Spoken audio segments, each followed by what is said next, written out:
Please welcome to the stage, Mr. Andrew Baxter.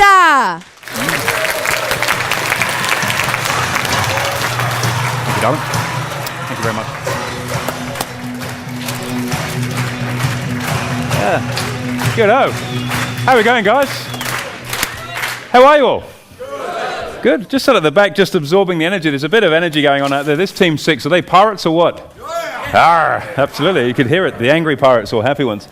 Good stuff. Well, it's great to be with you here, guys. How many people learned something in the last session with Jamie there?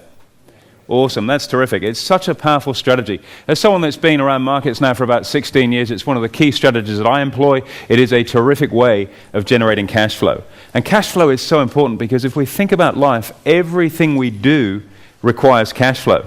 Coming here today, either in a cab or if you had to put fuel in your car, parking in the car park, be it getting a newspaper if you really wanted to depress yourself, maybe a coffee a little bit later on, all of those things required cash flow. So it's such a powerful strategy to use. So what I'm going to do, I'm actually going to go through in just a little bit more detail that strategy, approaching it perhaps from a different angle. And you may think, well, we're pretty much up to there with covered calls or share renting, as we call it at the Academy. But I'll just give you one hint on that. Has anyone seen the movie Vantage Point? When the president gets shot and they have the story through, I think, about 7 or 8 different people's eyes, and everyone saw the same event but found a different way of describing it. And often when you're trying to learn something, seeing something from a few different angles is a great way to anchor it and to make sure that you get to absorb it. So we're going to spend a few minutes on that, then we're going to talk a little about how we can help you with the 21st century broking side of things. So with that in mind, one of the things I'd really encourage you to do is take notes as well. It's always a good thing to do, to take notes to help you remember. Always good to get a bit of a memory jog, although I heard a bit of an upsetting story the other day. A friend of mine takes a lot of notes, and his wife was just putting his suit up in the wardrobe, and a piece of paper fell out of the pocket and it had Betty Sue written on it. So he's down reading his newspaper, having his breakfast, and she's clipped him around the ear and says, what's this Betty Sue written down on this piece of paper? What's this all about? He said, well, I went to the races last week and it was a horse. And she's gone, okay, no problem. Anyway, about a week later, he's having breakfast again. This time she comes down and she's got the frying pan. Crack! And he's like, geez, what was that for? He said, your racehorse just called. So just bear in mind, if you're going to take notes, make sure they're the right sort of notes. Okay, good. We've got everyone moving. What I want to do, just very briefly, first of all, is explain a little bit just on how an option works in terms of the covered call strategy. You've just been going through, and I want to give you an example of buying, say, 5,000 oil search shares. This is a trade we did for some clients a little while ago, and I like using real examples as well as the ones that you're working through currently. Now, if we bought 5,000 oil search, by the way, does anyone know what oil search does? There's a bit of a clue in its name if you're not sure. Got it? Good stuff. So it's involved with the oil industry. Now, at the time, these shares were trading at around about $4.20. Okay? Now, 5,000 oil search shares would cost you about $21,000. So that's a reasonable chunk of money. However, as Jamie just alluded to, if you used a margin loan, instead of needing $21,000, you'd probably only require about $8,000 if you used a margin loan. So it makes it a little bit more affordable for all of us to do this sort of trade. Now, with covered calls, one of the disadvantages that people often talk about is the fact that you may, what they say is, lose your shares. Has anyone ever heard that expression? Oh no, I don't want to do that in case I lose my shares. And that leads us to 2 or 3 key points that we need to talk about with the strategy. Firstly, trading and investing is probably 80% psychology. And so we've got to be very, very mindful of the language that we use. So if I said, for example, I lost my arm or I lost my wallet or I lost my phone, that automatically has a fairly negative connotation, yes or no? So if we said we were losing our shares, how are we feeling about the strategy already? Not so good, right? So instead of saying we're going to lose our shares, what I want you to think about instead is, instead of losing my shares, if I bought the shares for $4.20 and in this particular example sold a $4.50 call option, in other words, I'd receive a premium, but I'd be required to deliver my shares at $4.50. You guys all with me on that? Okay. I wouldn't be losing my shares. What I'd be doing is converting from being in the shares to converting to cash. Now just try that for a moment. If you had a choice of losing your shares or converting to cash, which sounds the most appealing? Okay, so the language is really important here. Secondly, if we bought the shares for $4.20 and sold them for $4.50, what have we done? Made a profit. So instead of losing our shares, what we've done is converted to cash for a profit. Is that a good, bad thing? Right. And don't forget, if we sell an option, we receive what? Premium. And let's say in this case we receive 20 cents. So what we've in fact done is been paid to convert to cash for a profit. Is that good or bad? Right. So when you hear someone saying, I wouldn't want to use this strategy because I may lose my shares, feel free just to check that there's a pulse under their carotid artery, first of all, and then try and explain that actually you've just been paid to convert to cash for a profit. A little bit of a different slant on things. But herein is a really important point, and please do note this down because this is serious. Whenever you choose the strike price or the price of the option that you wish to sell, if the share went up to $6, how would you feel about having to sell them for $4.50 if they're worth $6? There's a few murmurs. Got a few words to describe that, guys? Feel free, it's an adult room. Yeah. Some people get a little bit antsy about that. Now, my advice to you is simply this. You got out for a profit, and in life, you can never go broke making a profit. Try it. Okay? So you can never go broke if you make a profit. So even though you could have made more, don't beat yourself up because it's all about making a profit and moving on to the next trade. So in my example here, what I want to show you, because a lot of people get quite confused as to exactly how the options market operates. So I'll just swing over to this side and spend some time with you guys. Hey, guys over here, you good? Yeah, don't think I was neglecting you. I wasn't. Okay, what we're going to do is have a look at that same example. So we've bought our shares for $4.20 and we've sold a $4.50 call option for 20 cents. Now, rule number one when you sell an option is firstly, sell a strike price that you'd be happy to sell the shares for. Rule number one. Okay. Number two, as far as the rules are concerned, is generally you sell with about a month or so to run. I generally don't sell options with much more than a month to run because there's something called time decay. And as an owner of the shares and a seller of the option, you want those options to expire fairly quickly. So right now, it's pretty hard to sell options for December because we've only got a week and a half till expiry this month. There's an early expiry because I think it's something called Christmas coming up in a few weeks' time. So this time we're going out to January, but as just a regular rule of thumb, you only go with about 4 weeks to go. So you always go to the next month, but never past the next month. So in my example here, I'm looking to receive 20 cents. So I'm the owner of the shares, and I've just written a call option. And this will help you sort of crystallize some of the terminology. So what I need is a volunteer that's got 20 cents for me, please. Two-way session today. Who's got 20 cents, guys? There's moths and everything jumping around in here. What's going on? Okay. Thanks very much, sir. What's your name? Deepak. There you go, Deepak. There's your options contract. So give him a round of applause. This guy has already got in the game. Now, think about what's gone on there. I owned the shares, and I just decided to rent them out because I needed some cash flow. So I've got my 20 cents. Now, I can sense that you guys in the room are absolutely ecstatic. They go, my God, this guy is a genius. He's just made 20 cents. I can't believe I'm listening to this. Let me just mob the stage. All right? Now, obviously, in Australia, an options contract is over 1,000 shares. Now, I had 5,000 of these shares, so sorry, Deepak, I actually need $1,000 because 20 cents times 5 times 1,000 is what my income would be for the month. Now, just have a think about that for a moment. $1,000 is a lot of money for some people, not for others. But what could you do with $1,000? Let me give you a couple of benchmarks. It's about 35 cases of VB, if that happens to be a benchmark in life. or ladies, a nice pair of Christian Leatherware shoes, or a down payment on a 3 Series BMW, or whatever it might be. My point is, $1,000 is something that's worth having. Just a quick show of hands. How many people could spend $1,000 right now without breaking into a sweat? Easy. Who could spend more than that? We like the overachievers. That's good. Okay. So let's see what we can do with this. Now, Deepak, not only is he sitting in the front row, and you invariably find at an event when people sit in the front row, they're the really keen people. He's already involved in the market. Now, he's pretty smart because he sat at the front, but also he's realized that oil prices have been doing what over the last while? Okay, so these shares in Oil Search are probably going to go up in value a little bit too. And as a result, the option that Deepak bought for 20 cents is now worth 50, which brings me to volunteer number 2. Who's got 50 cents for me, please, guys? Somebody around here? Okay, good stuff. It's okay, thanks very much. What was your name, ma'am? Tamara. Tamara, just 1 second, Tamara. Now, Deepak, you've now sold your option for 50 cents, which means I need to pass that on. And Tamara's now picked it up. There you go. Congratulations, well done. Okay, now think about what's gone on. And what you've just seen here is precisely how the options market works. Someone that owns the shares writes a contract and receives a premium. You all with me so far? And they sell it in the market to somebody. And that person in the market, in this case, happened to be Deepak. Now, Deepak could have held on to that option and at some point converted into the shares. He could have bought the shares if he wanted to do that. But most people that trade options never actually intend to buy the share. They just want to trade the price difference. So Deepak took something from 20 cents and turned it into 50. So how do you think he's feeling right now? I'd say he's going very well. Drinks are on Deepak when we're done. Okay? Now, Tamara's also pretty smart, and she's sitting in the front row too. You notice there's a correlation building here?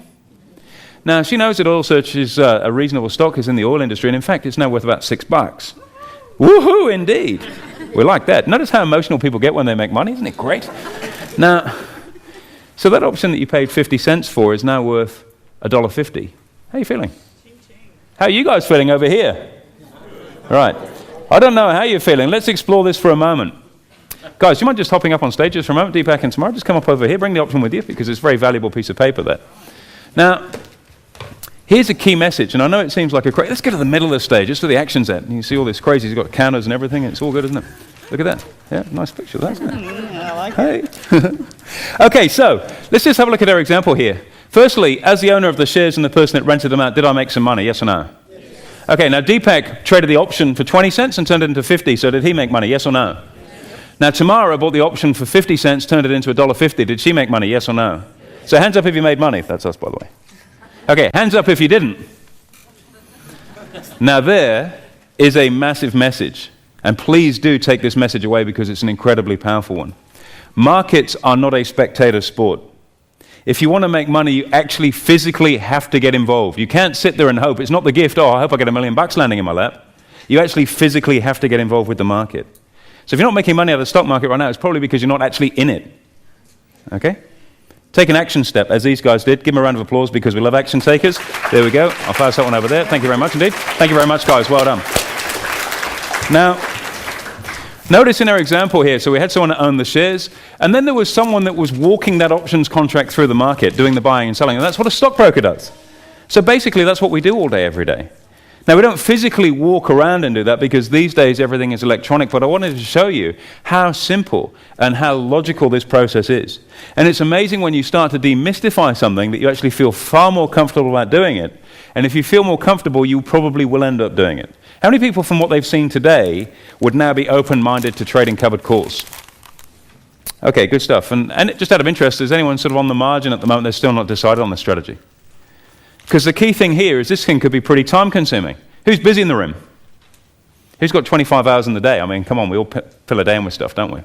So what we've got to find a way of doing is doing this in a way that's not that time-consuming. And I'll show you exactly how long or how time-consuming this process is when you're working with the right support team, and that's what we do through the brokerage business. Now, firstly, I do need another volunteer. So, remember, participation, action takers get the best rewards. That's right. Thanks very much. Sorry about that. Your name was? Hendrik. Sorry? Andrew? Hendrik. Hendrik. Thank you, Hendrik. Now, I need a second volunteer, and before you all leap out of your seat and go kick it to me, this volunteer is going to be qualified. They're going to either have a stopwatch or a watch with a second hand that they could time something. So could I have someone that could kindly volunteer and do that for me, please? Thank you very much, sir. What's your name? Gareth. Daryl, I beg your pardon. I'm on fire with the names, aren't I? So, Hendrik and Daryl. Okay, Daryl, when you're ready to time, let me know, and we'll see how we go. Ready? Yep. Okay. Hendrik, hi, it's Andrew Baxter from Halifax. How you doing? Not too bad, thanks. Good, mate. I'm just going to give you a quick call regarding these 5,000 Oil Search shares that we've got. I know we talked about generating some cash flow, so what I'm going to suggest is that we sell 5 Oil Search $4.50 calls for January. Would you like me to go ahead and do that for you? Sure thing. Good. So just for the record and just to clarify, Hendrik, what we're going to do is sell 5 Oil Search $4.50 calls for around about 20 cents. Is that correct? Correct. Terrific. I'll get back to you and let you know when we're done. How do we go, Darren? 52 seconds. 52 seconds. Wow. Here's a quick question. Does anyone not have 52 seconds available this month? Okay, so we need to be very, very mindful that this stuff isn't as time-consuming as we'd probably think it would be looking in from the outside. Because when you've got the right kind of support, you're working with the right team, you understand the strategy, suddenly it becomes more appealing. Now, a couple of things out of what we just talked about. Firstly, Hendrik, did you notice when we took the order, I repeated it back to you? Yes. Now, that's something that's very, very important. Like, you go through life and you learn a lot of lessons, and I'll talk to you a lot more about these on Monday, but one of the key lessons I learned from my father, doing some carpentry work with him, he always used to say, if you're working with timber, measure twice and cut. Must have spoken to you guys before too. And there's a lot of common sense in that statement. So when I built my broking business, I've got over 62 brokers that trade for our clients, and I can tell you right now, every time you place a trade, they will repeat the order back just as I did then, because it means it removes the risk of making a mistake when we place the trade. Now, is that a logical thing to do? And that comes from experience, because experience is such a good teacher. And we know that by holding your hand and walking you through this process and making sure that those little slip-ups that many people make You might go online, for example, and you bought 100 contracts instead of 10. Sheesh, bigger position than you thought. You're definitely active in the market if you do that. You can manage those risks out of the equation. That's something that's very, very important. So 52 seconds, and that was nice and leisurely. We weren't pushing it, were we? So it's not a time-consuming process. Now, on this particular trade, if we go back and actually look and see what we did with Oil Search, we actually rented our shares out for, I think it was 28 cents in reality, which was a 6.6% return for the month. Now, different shares give different rents, because the more volatile they are, the bigger rent they pay. So stocks like Oil Search is a share price that tends to move around, so we like to focus on those. Stocks like Telstra are stocks we generally don't do anything with, simply because there's no income from it. It's like owning a really crap house in a really bad street that nobody else lives in and no one wants to live in. You know, you don't even have crack addicts living in there. It's that bad. So there's no premium. You might better edit that one out, I don't know. But the point is, there's not much premium in that because it's a street that no one wants to live in. And you can understand that when you look at the performance of the stock. Here's a company that was valued at about $9.30 not too long ago is worth what now? $3 and change. So you go back to what Jamie was just speaking about sourcing businesses that are popular, that are growing and making money. That's where you focus your time. And that's what our job is to do, is to guide you into those different areas to make sure that you're playing in the right part of the market. Now, the second thing over here, bear in mind on our example, if the share price went over 450, what were we obliged to do? Sell the shares. What if the share price stayed under 450? We get to keep them. Now, let me ask you this. If you've just rented your shares out this month and you picked up, in this case, 28 cents, 6.6% return, and you didn't get exercised on your shares, what do you think you might feel like doing next month if you've got a spare 52 seconds lying around? Maybe going again. So we're just simply building a process that we just roll out month after month. And I've got to tell you, it's not that exciting, but geez, you can make some money doing it. And bear in mind, the market isn't a place for excitement. A lot of people get involved with the market because they like the cachet of saying, I'm a trader. Don't ever treat it like that. Treat it as a business that generates the cash flow to go and have fun using the money, not as a place for entertainment in its own right. Does that kind of make sense as a bit of a tip? Because the more unemotional you are about your money, the quicker and the more you will make. Very simple rule. And it's a law of attraction. You know, if you say, you know, it's just a law of attraction. You've got to try and be detached from it, if you like. So I mentioned before about this trade that we could have used a margin loan instead of buying the shares using our $21,000 of cash. And had we used a margin loan, our return would have been around about 18% on our money. Reasonable return? Now, the big issue with margin loans, you've got to pay interest on it. The interest is maybe about 7 or 8% a year at the moment. If you just made 18% in the month, do you think you'd be too worried about paying 8 and a bit % for the year? Okay, and the interest is a tax-deductible expense as well. Now on this, if we're using borrowed money, and Jamie mentioned about using protection, if we bought some shares, and we'll just stick with our $4.50 example here, what we could do is buy a put to insure. And Jamie mentioned about the cheaper insurance where you buy, you know, a little way down, say you buy $4 insurance or something like that. That's great because it gives you a good amount of cushioning to the downside. The flip side of this, of course, is the fact that it eats into your profit. So you don't always use insurance. Use insurance when the time is right. When the market's a little bit more volatile, now might be a good time to consider that, simply because the risk is to the downside. But one of the strategies that we've developed, if you like the idea of leverage, and it's a pretty unique offering that we put together. So 100% lending. Now most people when they see that go, geesh, that sounds risky. Who thinks that would be risky? Borrowing 100% of the money to buy shares. Well, if you did it without knowing what you're doing, it certainly would be. But what we do is insure our shares what we call at the money. So let's say we paid, I don't know, $9 for our shares. What we would do is buy a $9 put option. That means it doesn't matter if the share price falls to 0, our loan is totally insured. Because some of you would have seen stories like things like Storm Financial. Who's followed that debacle in the paper? And that's where people have had a margin loan but totally no protection in a very, very reckless strategy. If in this case you've bought the shares for $9 and you've bought a $9 put, well, if the share price goes south, all you do is just go, look, I don't think I want to play this game anymore, and you take your insurance policy to the market and go, can I please have my $9 back? Thanks very much, and then you pay your loan off. And that's a very, very important part of risk management, because trading isn't just about making money, it's about being able to manage risk at the same time. Now, of course, buying insurance is something that becomes fairly expensive if you're buying what we call at the money here. So in the strategy that we talk about here with our 100% lending, let me give you a couple of key little points on it. What we might do is buy a put option or insurance that runs for, say, 4 or 5 months. So we bought our shares here for $9, and we've bought a put option that runs for about 4 or 5 months. Now, when we do this, what we try and do is time it around a dividend time. Because if you own certain shares, you get paid a dividend for owning them. Only certain shares.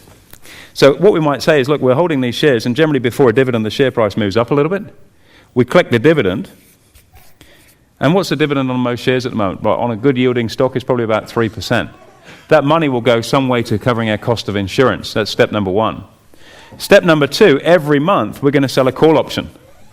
So we'll only sell it with a month to expire. The next month we'll sell another call option.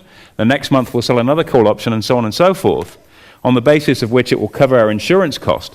That means we've removed our downside risk. Do you just understand that we've removed the downside risk if we own insurance? And we've also paid for that insurance by a combination of the dividend and the calls that we've sold. So what that means is we've got insurance, and that insurance cost us how much if we've offset the cost? It's free insurance. Is that all right? And secondly, what we've got is a downside risk that's covered. If the share price falls, we're okay. And thirdly, that just means one thing. We're left to open-sided upend in the stock price. Who likes the idea of that? That's a bit of a tricky one to explain on a Saturday evening, especially when you've been sitting in here for a while. But this is the sort of bread and butter stuff that we'll start to do with you as your broker through the academy. Who likes the idea of that? Okay. Now, I'm not going to go into any more detail on that sort of stuff, because right now you probably feel that someone's put a fire hose in your mouth and they're sort of cranking the water in and going, swallow some more water, it's getting a bit hard. Who feels that way right now? Okay. That's human nature, and that's fine. I understand that. So that's probably about it as far as content is concerned. I could talk to you for years on this because it's something I'm extremely passionate about. But what my job is tonight is just to make sure, firstly, that the cornerstone strategy of covered calls or share renting is totally anchored down and you understand it. The second thing is to provide you with the facility to be able to trade that. And that's what we do with our broking service. So we're going to give you all the opportunity to get involved with 21st century broking via Halifax Investment Services. Who's a client of Halifax right now, by the way? Wow, good stuff. Thank you, guys. We appreciate your business. And for the rest of you that are about to become clients of ours, we very much look forward to working with you too. But in all seriousness, part of the reason that we work with the Academy, and most brokers would give their right arm to have the opportunity to do this, is because we extend that duty of care, that complete handheld message that you've learned from the home study and from your time here with Jamie today, and actually help you apply that practically in the market. So you're going to be dealing with brokers that are patient, you're going to be dealing with brokers that have got experience working with newbies as well as more experienced people in the market, but most importantly, those simple rules, like with Hendrik, where we just simply repeat the order back and make sure those mistakes don't get made. That's our job, to give you that time leverage so you don't have to spend all day in front of the market watching.